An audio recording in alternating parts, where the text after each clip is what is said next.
Sud Radio, le débat de la semaine. Le débat de la semaine autour de notre question qu'on vous pose sur nos réseaux et Twitter depuis 7h du matin, après avoir été bien silencieux durant les débats sur la réforme des retraites. Emmanuel Macron de retour sur le terrain, mardi à Rungis, hier au Salon de l'Agriculture, on va largement en parler. Macron en président de la France qui se lève tôt. Qu'en pensez-vous? Stratégie gagnante, risquée, provocation? Bon, ça n'a pas trop bougé. Depuis 7h du matin, vous êtes une large majorité à considérer que c'est de la provocation à 93%. Et on va en débattre tout de suite avec nos deux éditorialistes. François-Olivier Gisbert, éditorialiste, écrivain, journaliste politique. Bonjour François-Olivier. Bonjour Laurence. Yoann Gillet, journaliste politique. Bonjour Yoann. Bonjour Laurence, bonjour France. Alors, bonjour Yoann.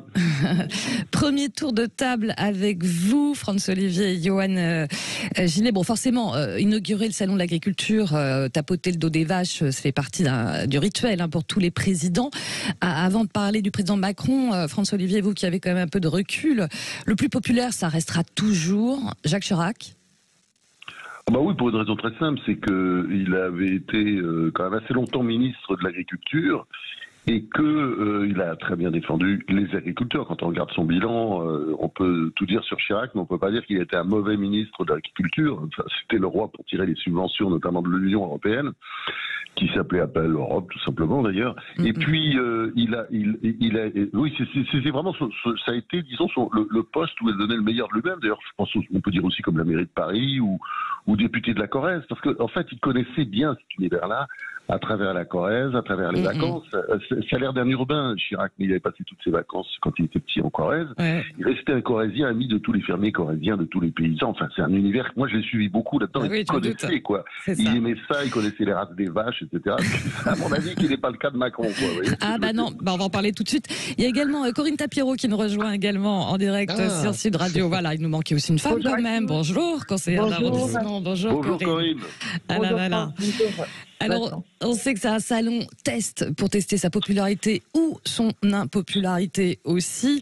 Yoann Gillet, visite marathon de 12 heures du président Macron. J'imagine que vous ne l'avez pas regardé pendant 10 heures. Visite très chahutée, sous tension. Comment vous l'avez trouvé, vous, à travers quelques séquences que vous avez peut-être pu voir sur les réseaux, Yoann?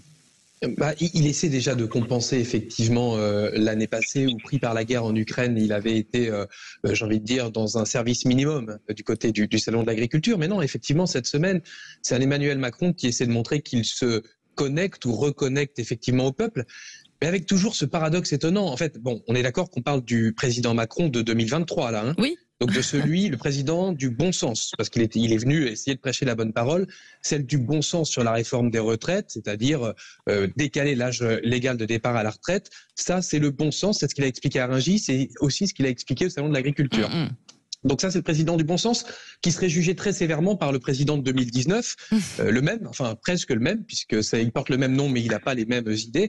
Le président de 2019 qui lui aurait dit que c'était hypocrite de faire une telle mesure. Hein, ça, c'était le président de 2019. Là, on est avec le président du bon sens qui va voir la France qui se lève tôt pour expliquer à la France qui se lève tôt et dont il salue le courage qu'il est de bon sens de travailler encore plus tard, c'est-à-dire encore plus longtemps.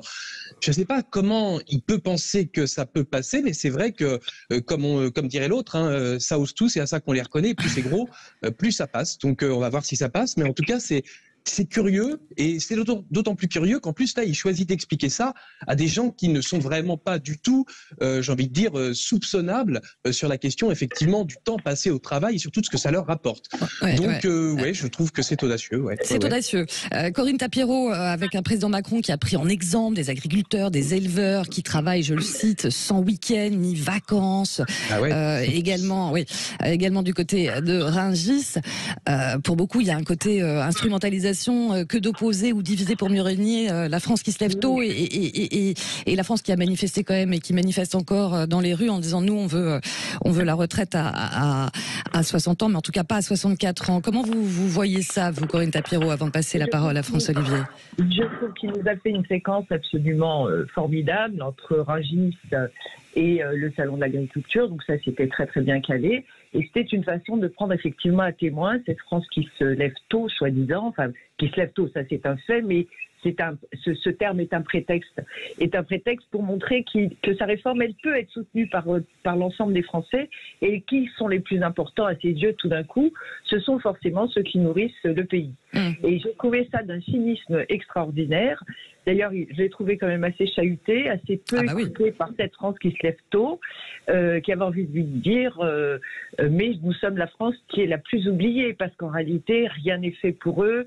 On voit des tas d'aides qui sont apportées aux uns et aux autres, mais on ne fait pas grand-chose en direction des agriculteurs. Bon, sauf, bien sûr, à appliquer de façon drastique les lois de Bruxelles qui obèrent un peu plus leur capacité de production, leur capacité de rentabilité, etc. Donc moi, j'ai trouvé ça assez cynique. Je suis assez peu estomaquée par ces prestations de 12 heures de marathonien. En même temps, c'est son boulot. En même temps, comme il dirait, c'est son travail. Il est là pour faire ça. Je ne suis pas certaine que le salon de l'agriculture soit le lieu le plus extraordinaire d'expression pour un président de la République. Et je me demande même si un passage plus éclair ne serait pas plus profitable. François-Olivier Gesbert, cynique ou pas cette stratégie-là?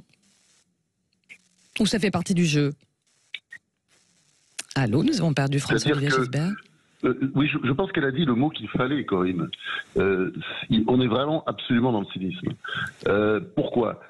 Parce que, effectivement, comme vous l'avez très bien dit au début, on ne l'a pas entendu parler de Macron pendant tout le débat sur les retraites. Et surtout, je dirais, même pas avant, enfin dans les quelques semaines qui précédaient, il s'est bien gardé d'évoquer le sujet vraiment, comme ça, dans des interventions, mais je dirais c'est peut-être un mois auparavant. Mais il y a tout un travail de pédagogie que doit faire un président qui n'a absolument pas été fait. Il a laissé Elisabeth Borne, qui est peut-être pas la meilleure communicante du monde, se dépatouiller toute seule. À mon avis, il n'a pas mis en avant, parce que ça, il déteste le mettre en avant, Bruno Le Maire, qui aura peut-être fait un bon travail sur ce plan. Enfin bref, la communication du gouvernement dans l'affaire, sur l'affaire des retraites, c'est zéro. Il n'y a pas eu de communication du tout. Et là, il arrive parce que c'est fini. Et effectivement, alors vous me direz, il y avait la date du salon de l'agriculture, on ne pouvait pas la changer. Mais c'est vrai qu'on a le sentiment que maintenant que c'est voté, il est d'accord pour ressortir, reparler avec les Français. Il y a quelque chose qui cloche, quoi. Alors c'est vrai, il y a toujours eu la tendance de tous les présidents de la République sous la Ve de laisser faire le Premier ministre quand il s'agissait de dossiers sociaux difficiles. Mais enfin, de temps en temps, ils aidaient un peu, ils arrivaient en secours, ils étaient au-dessus. Oui, mais il a dit qu'il était trop occupé par la guerre en Ukraine, et que c'était pas à lui d'intervenir dans tous ces débats parlementaires. Mais c'est vrai, mais tout ça est vrai, mais en même temps, ça ne l'empêchait pas d'intervenir à certains moments, de dire des choses, parce que bon, il a quand même des grandes facilités d'expression par rapport aux autres, et je pense que les Français l'auraient peut-être écouté. Là, non, silence absolu, et puis brusquement, voilà, c'est fait, je reviens, enfin, il y a quelque chose qui va pas, c'est clair. Répéter à Rungis ou aussi bien au Salon de l'Agriculture, je crois au travail, la valeur travail. On sent... il a raison. Il a raison, c'est-à-dire le travail, vous savez très bien qu'il y a un problème entre les Français et le travail. Alors, c'est pas à Rungis, comme l'a très bien souligné Johan, qu'il y a un problème avec le travail, ça c'est clair. Il y a un problème entre un certain travail et un certain sens du travail. Je pense que Johan Gillet ne sera pas forcément d'accord là-dessus. Oui, mais enfin, à Rungis et au Salon de l'Agriculture, on peut parler ils savent ce que c'est le travail, les paysans aussi. Alors qu'ailleurs, on ne sait pas ce que c'est que le travail, François-Olivier ? Ils savent ce que c'est le travail. Oui, mais ailleurs, dans d'autres secteurs d'activité, on ne sait pas ce que c'est que... Vous savez très bien, la France, enfin, attendez, moi je regarde les chiffres.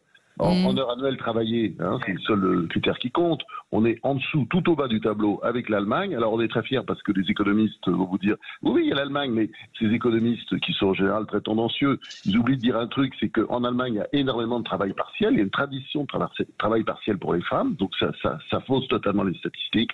Et puis, d'autre part, avec l'âge de la retraite, vous comparez la France à l'étranger, vous voyez très bien. Donc on travaille moins longtemps, puisqu'on part plutôt à la retraite.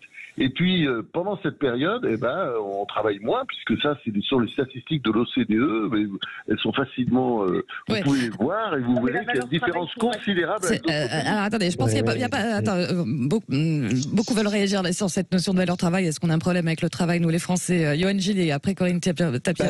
Moi, je n'arrive pas à penser comme ça. Enfin, moi, avant de me poser la question de la quantité de travail, je me pose la question de la qualité. Vous savez, la question du départ de l'âge à la retraite, tout ça, ce sont des questions qui ne se posent pas en premier lieu lieu, mais en second lieu. La première des choses à regarder, c'est qu'est-ce qu'on fait de ce travail? Est-ce qu'il y a de la déperdition? Est-ce que des gens se fatiguent pour rien? Est-ce qu'il y a des manières d'améliorer la qualité de vie au travail? C'est d'abord ça pour moi le premier champ d'étude. Vous savez, on peut aussi se poser la question de savoir si, puisqu'on se pose la question du financement des retraites, vous savez qu'on doit être à 6,8 milliards, encore une fois, de déficit, je crois, du côté de la sécurité sociale. On pourrait se poser la question de savoir si, par exemple, des retraités en bonne santé, eh bien, ça nous permettrait pas aussi de faire des économies sur toutes les dépenses en santé, en maladie, etc. Donc la question de la qualité de vie au travail, elle peut aussi se poser en question évidemment de bien-être pour nos concitoyens, mais aussi pour notre économie. Ça, c'est la première des choses. Après, moi, je suis toujours inquiet quand effectivement un président de la République qui brigue un deuxième mandat et qui doit donc donner, j'ai envie de dire, une deuxième impulsion, est obligé d'aller manger dans la gamelle du président de 2007, c'est-à-dire Nicolas Sarkozy, de travailler pour trouver plus, les pour mêmes gagner plus. méthodes, Oui. voilà, les mêmes recettes, les mêmes méthodes, parce que finalement, il a plus d'idées. Ça, c'est un peu inquiétant s'il est déjà fatigué en 2023. C'est peut-être la preuve que lui-même, il faudrait pas que finalement il travaille trop longtemps, parce que visiblement, au bout d'un moment, il s'épuise. Corinne Tapiro. Moi, je suis très étonnée de cette thématique de la valeur travail. D'abord parce que je trouve que Emmanuel Macron, avec son parti politique, qui s'il en était éteint, ça se saurait, n'a pas de corpus idéologique. Donc, on ne sait pas à quoi se rattacher. Moi, j'aurais aimé aussi qu'il nous parle de la valeur famille, parce que je pense que dans tout ce dont il parle, les grands oubliés, c'est aussi la structure familiale qui est le premier lieu des solidarités. Et que dans une famille, quand il y a quelqu'un qui ne travaille pas, c'est quelque chose d'extrêmement compliqué à vivre pour chacun d'entre eux. Donc, la réforme qui a été faite, qui a été menée sur le chômage, est aussi, d'une certaine manière, une attaque au travail et non pas une attaque contre les salopards de profiteurs, de chômeurs. Donc, je pense qu'il y a quelque chose dans les mots qu'il utilise qui ne tiennent que du théâtre, au lieu de tenir du contenu. Et ça pourrait être un déroulé. Il pourrait dire je suis très attaché à la valeur travail et j'ai tout un programme pour relancer ce travail et faire en sorte que ce soit plus agréable pour chacun, que chacun y trouve son bonheur. Et moi, je trouve ça très très dommage parce qu'on est sans cesse dans le verbe et jamais dans l'action. On le disait, le salon de l'agriculture, c'est aussi un salon test pour la popularité ou l'impopularité. On sait que les syndicats appellent à bloquer le pays, qu'il y aura encore une mobilisation le 7 mars, qu'il y en a eu beaucoup. On ne cesse de dire que le président Macron semble sourd à la colère de la rue, mais être impopulaire, c'est au-dessus de lui ou pas, François-Olivier Gisbert, quelque part? Lui, de toute façon, il ne se représentera pas.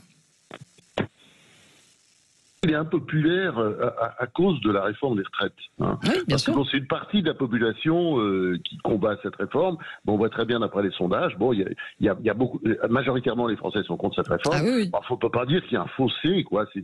Non, c'est plus complexe que ça. Et puis là, je veux juste reprendre sur un petit point sur Johan, sur la valeur travail. Moi, je pense que c'est important. C'est important qu'un président dise régulièrement il faut travailler. C'est pas juste de la com sarkozyste. C'est très important. C'est très important de valoriser les populations qui travaillent, mais comme des chiens, que ce soit justement les paysans. C'est ça. Quand on vit, quand on connaît le travail à la campagne, il n'y a pas de vacances, il n'y a rien, etc. Puis après, il y a à peine une retraite. Et puis tous ceux qui travaillent, par exemple, à Rungis, enfin, tous les travailleurs de bouche, toutes les professions libérales, charcutiers, tous ces bouchers, etc. Tout ça est les légumiers, les fruits. Enfin, pardon, François-Olivier, le président Macron, il a été aussi vivement interpellé, pas par des militants écologistes ou des militants qui étaient pour la retraite à 60 ans, mais par des paysans eux-mêmes, en disant nous, les retraites, bonjour, les jeunes ne veulent plus reprendre l'exploitation. J'en viens là, Laurence. Oui. C'est-à-dire que je pense qu'on arrive à un moment, ça a mis du temps, les artifices ont un peu marché, ce qui a permis sa réélection d'ailleurs, notamment quand il y a eu la guerre en Ukraine. C'est-à-dire, ils ont oublié. Mais il y a un côté un peu farceur. C'est-à-dire que, effectivement, c'est le président du verbe. On parle, parole, et puis le reste, on s'en fout. Et je pense que c'est ça qui apparaît, c'est-à-dire les trucages. Enfin, bon, c'est un magicien, un précipitateur, mais vous savez, au bout d'un certain temps, c'est terrible quand vous faites à peu près toujours le même numéro devant les gens, et ben les gens, ils voient les trucs. Je pense que c'est un peu ça aujourd'hui.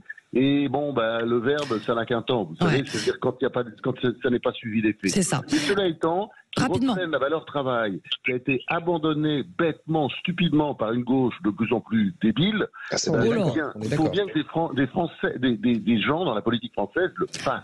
C'est-à-dire qu'il ne faut pas oublier que c'était une valeur de la gauche pendant plus d'un siècle. Rapidement, Johan. Souvenez-vous des discours de Jaurès. Oui. Ouais, rapidement, Johan, juste d'un mot et Corinne d'un mot, très rapidement. Travail, c'est parce que le travail est une valeur magnifique qu'on ne peut pas l'abîmer et la convoquer pour dire écoutez, on va résoudre tous les problèmes en faisant travailler plus. Non, le travail, c'est une belle valeur, donc on essaie de travailler mieux et surtout, on joue pas à Gollum sans arrêt en disant un coup, non, les gens pourront pas arriver jusqu'à 60 ans, puis après en disant, finalement, ils vont arriver jusqu'à 64 ans. Faut qu'on sache qui nous parle, sauf qu'aujourd'hui, le chef de l'État, en 2019 nous dit une chose, en 2023 on dit une autre, pareil pour Olivier Dussopt. À un moment donné, on a besoin de savoir qui est notre interlocuteur et si demain ce sera encore un autre interlocuteur déguisé derrière le même patronyme. Bon, voilà, c'est ça qu'on a besoin de savoir. Merci beaucoup, désolé, le temps tourne. Merci Johan Gillet, merci Corinne Tapiero, merci François-Olivier Gisbert d'avoir participé à ce débat ce matin. Toujours en couleur avec vous, bien sûr. Merci. Allez, à suivre dans quelques instants. Sud Radio refait sa déco avec Sandrine Debrune. On va parler de couleur, bien sûr. Il est 9h22. Sud Radio. Sud Radio, parlons vrai. Parlons vrai.